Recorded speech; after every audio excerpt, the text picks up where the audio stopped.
ఎవర్రా అన్నది ఆదోనిలో హిందుత్వం లేదని ఎవర్రా అన్నది?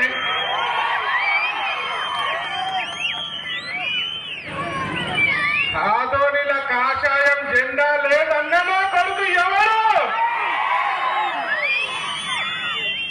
ఆదోనిలో హిందూ టైగర్లు అన్న లేరు అన్నమో కొడుకు ఎవరు? ఆదోనిలో ఝాన్సీ లక్ష్మీబాయి లేదన్నమో కొడుకు ఎవరు? వాహ్! ఆదోని మరి నేను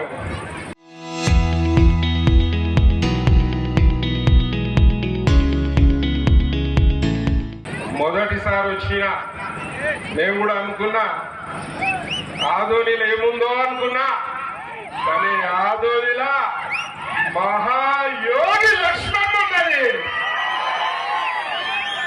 ఆదోనిలో రణమండల ఆంజనేయ స్వామి ఉన్నాడు. ఆదోనిలో వాసవి మాత ఉన్నారు. ఆదోనిలో రామ్ జల్ల చెరువు ఉన్నది. వెంకాల ఎవరున్నారు? వెంకాల అంబా భవానీ మాతున్నది మన వెనకాల.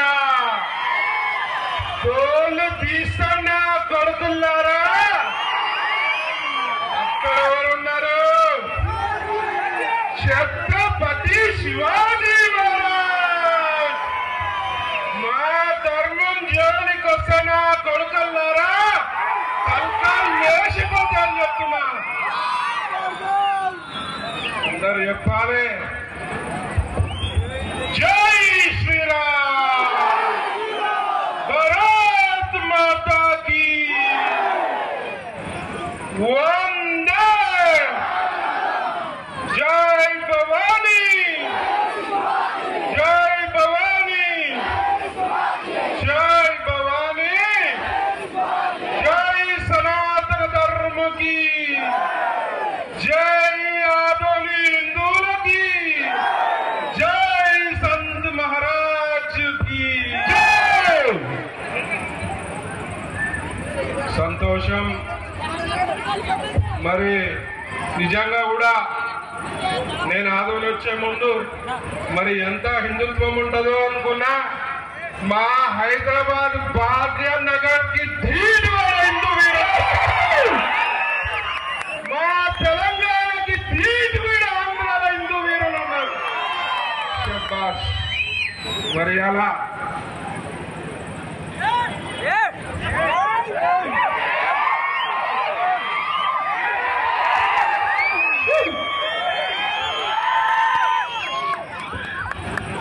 మన శివాజీ మహారాజ్ జయంతి రాగానే ఒక్కొక్కరు గుచ్చాలు పడుతూనే అవతలకే. 400 ఏళ్ల కిందనే మన హిందువులని హిందుత్వాన్ని కాపాడిన మొగోడు మొనగాడు మన ఛత్రపతి శివాజీ మహారాజ్. ఇవాళ ఆయన రూపాన మన హిందుత్వాన్ని మన భారతదేశాన్ని కాపాడేకొచ్చిన దైవ సమానుడు మొగోడు మొనగాడు మన నరేంద్ర మోడీ గారు అని చెప్పి మరి ఆంధ్ర రాష్ట్రంలో సనాతన ధర్మాన్ని కాపాడినకొచ్చిన మరొక వీరుడు మన పవన్ కళ్యాణ్ గారు. మరి అలా విచ్చేసిన ఆదోని శివాజీ మహారాజ్ జయంతి శోభాయాత్రకి విచ్చేసిన నా హిందూ సింహాలకందరికి కూడా శిరస్సు వంచి నమస్కరిస్తూ, మరి మా అక్క చెల్లెళ్ళందరూ కూడా ఝాన్సీ లక్ష్మీబాయిలకి కథం దొక్కినారు, వారికి కూడా శిరస్సు వంచి నమస్కరిస్తూ, మరి భారతదేశంలో హైందత్వానికి ప్రమాదం రకరకాలుగా పొంచి ఉంచినది సంఘటనలు చాలా చూస్తున్నాం. ఇవాళ ముఖ్యంగా కులం పిచ్చిలో పడిన మన కుల పెద్దలను అడుగుతున్నా. మరి మొన్న కాశ్మీర్ లో టూరిస్టులపై జరిగిన దాడి, మరి నువ్వు రెడ్డివా, నువ్వు చౌదరివా, నువ్వు కాపువా, నువ్వు వైశ్యవా, నువ్వు బ్రాహ్మణువా అని నువ్వు దళితులు వాళ్ళు ఎవ్వరు కూడా దాడి చేయలే. నువ్వు హిందువో కాదా అని చెప్పి దాడి చేసిన సంఘటన మన కాశ్మీర్ లో చూసినాం. ఇలా నేను అదే అడుగుతున్నా, ఇలా కులం కులం కులం అని కొట్లాడు కాదు. ఇవాళ మనము మతం కాపాడుకోకపోతే మతమే ఉండదు. మతం లేని కులమే నుంచి వస్తుంది బిడ్డ అని చెప్పి నేను అడుగుతున్నా. ఇవాళ ముఖ్యంగా మతాన్ని కాపాడుకోవాల్సిన అవసరము మనందరిపై ఉంది, హిందువులందరిపై ఉంది. చెప్తారు కదా, గడప లోపల కులం, గడప దాటితే హిందువులం. ఇవాళ దాడులలో రకరకాల దాడులు జరుగుతున్నాయి. మొన్న మీ ఆంధ్ర రాష్ట్రంలో విజయవాడ దగ్గర ఒక పాస్టర్ మందు తాగి బండి గుద్దుకొని చచ్చిపోయిందా? ఒక పాస్టర్ చచ్చిపోయింది కదా. మరి ఆ పాస్టర్ సావుకి హిందువులు కారణం అని చెప్పి మాట్లాడుతున్నారు. హిందువులు కారణమా పాస్టర్ సావుకి? సీసీటీవీ ఫుటేజీలు కూడా చూపించిన సంఘటనలు ఉన్నాయి. ఇవాళ ఆ పాస్టర్ మందు తాగి బండి గుద్దుకొని చచ్చిపోతే, ఖమ్మం నుంచి వచ్చిన ఇంకో పాస్టర్, ఒక మౌలా వచ్చినాడు విజయవాడకి ఆ పాస్టర్ దినాల కార్యక్రమానికి. ఆ మౌలాతోటి ఆ పాస్టర్ ఏమంటాడంటే, మీరు మేము కలిసి హిందువులను ఎదుర్కోవాలి, హిందువులపై దాడి చేయాలని చెప్పి మాట్లాడుతున్నాను. నేను చెప్పిన బిడ్డ, ఔరంగజేబ్ వచ్చే ఏం మీకలేదురా హిందువులని, మీరు మీకర్రా హిందువులు ఎలా అంటున్నాను.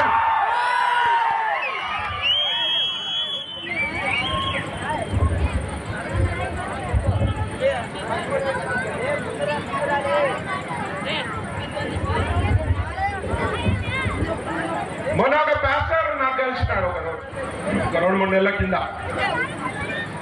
అన్నా, మీరు గోవును పూజ చేస్తారు కదా, మరి గోవు జీవే, మరి కుక్క జీవే కదా, మరి కుక్కను ఎందుకు పూజ చేయరని అడిగినాడు. నేను చెప్పిన, గోవు మా ముక్కోటి దేవతలున్న గోవు మాకు ఆరాధ్య దైవం రా. తల్లి పిల్లలకి పాలు ఇయ్యలేని సందర్భాలల్లో మరి గోవు పాలు దాపించి మా పిల్లల్ని తల్లి పాలలో గోవు పాలు దాపించి మేము చూసుకుంటాము. మరి అంత గొప్ప జీవి, మరి ముక్కోటి దేవతలున్న ఒక జీవిని మేము పూజిస్తాము. మరి కుక్క గోవుకి చాలా ఫరక్ ఉన్నది అంటే, లేదన్న అట్లెట్లా కాదు, ఇది కుదరదన్న, అది జీవే ఇది జీవే అని అడిగింది. సరే నేను చెప్తా బిడ్డ, ఇంక ఇట్లా కాదు, చీకోటి స్టైల్లో చెప్పాలి ఇంకని చెప్పి నేను చెప్పిన, నేను గోవు మూత్రం తాగుతారా, మరి నువ్వు కుక్క మూత్రం తాగుతావా అని అడిగిన.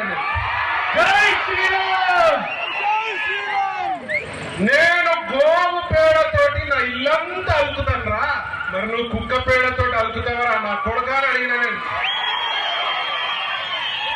మరి నేను గోవు పాలు తాగుతా, నువ్వు కుక్క పాలు తాగుతావా లుక్షా అని అడిగిన. మరి జవాబు లేదు, మాటలు లేవు. మరి అలా అంత గొప్ప గోమాతని కాపాడుకోవాల్సిన అవసరం మనందరిపై ఉందా లేదా చెప్పాలి మీరు. మరి అలా గో రక్షకులు ఉండాల్సిన అవసరం ఉన్నది. ఇవాళ గోవును రక్షించాల్సిన అవసరం ఉన్నది. గోవుని రక్షిస్తే, ఒకప్పుడు 1,30,00,000 గోవులున్న భారతదేశంలో మనం అప్పుడు 30 లక్షల మంది ఉండే. ఇవాళ మనము 1,30,00,000 జనాభా అయినాము, 130 కోట్ల జనాభా అయినాము, గోవులు 30 లక్షల జనాభా. మరి అలా గోవు లేకపోతే నేల సారవంతం మీ నుంచి అవుతుంది. గోవు లేకపోతే గోమూత్రం పడని నేల ఎట్లా ఉంటుంది. మరి అలా యువతకు ఒకటే చెప్తా, యువకులందరూ కలిసి గోరక్ష చేయాల్సిన అవసరం ఉంది. ఇవాళ హైదరాబాద్ నుంచి కొన్ని కుక్కలు మరుగుతాయి, ఓల్డ్ సిటీ దారుసలాం నుంచి కొన్ని MIM కుక్కలు మరుగుతాయి. చరిత్ర సృష్టించినోడు ఇప్పుడు ఆ చరిత్రని తిరగరాయబోతున్నాడు. అబద్ధాల గోడల్ని బద్దలు కొట్టి నిజాలను రాగా మీ ముందుంచబోతున్నాడు. నిజమైన వార్తల కోసం వెంటనే డౌన్లోడ్ చేసుకోండి రా యాప్ని.